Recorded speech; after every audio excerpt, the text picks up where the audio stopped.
তুই বানা, আমি আরো শিখিয়ে দিতেছি। একটা ডায়লগ শিখছি আমি, বুঝছো? টিকটকে নতুন ভাইরাল হয়েছে, ট্রেন্ডিং সাউন্ড। সত্যি সত্যি ভাইরাল হয়ে যাবে, ভাইরাল হয়েছে। এখনো দেরি করে বেটা, তুই কি কও বেটা? কি জানো? ঠিক আছে? হ্যাঁ, ঠিক আছে। তুই পারবি না? পাম পাম। রেডি শুরু। শুরু, রেডি। তুমি কে? মাফিয়া, ল্যাংটা মাফিয়া, পাওয়ার মাফিয়া। এখন আমি একটা ড্যান্সিং ভিডিও বানাবো, ড্যান্সিং। ঠিক আছে সবাই, ঠিক আছে? কি জানি? একটু হালকা মেরেছি ভাই লাল পানি, রোল ক্যামেরা অ্যাকশন। মেরেছি ভাই লাল পানি, একটু হালকা মেরেছি ভাই লাল পানি। আমি আমাদের টিকটক মেম্বারদের সাথে পরিচয় করে দিই।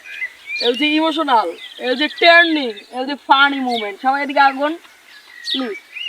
মানে আপনি একটু বলে শোনান আপনার ইমোশনাল সাউন্ড। কি জানো আমার মনে তো ভালো ভাই, ভালো, অনেক ভালো হয়েছে। এখন আপনি বলুন ট্রেন্ডিং। তাহলে আমাকে চেনো? তুমি ল্যাংটা মাফিয়া, ল্যাংটা মাফিয়া। ভাই আপনার জন্য একটা লাইক কমেন্ট শেয়ার করে দিবেন। ঠিক আছে। আর আপনি বলেন ফানি মুভমেন্ট। আমার নাম কাবিলা, সবাই বলতো নাই। ভাই সবাই তো টিকটক করে, ল আমরাও করবো। যা না, কি টিকটক করবো? সোলোমো টিকটক করবো। ঠিক আছে, যা যা। দর্শি দর্শি।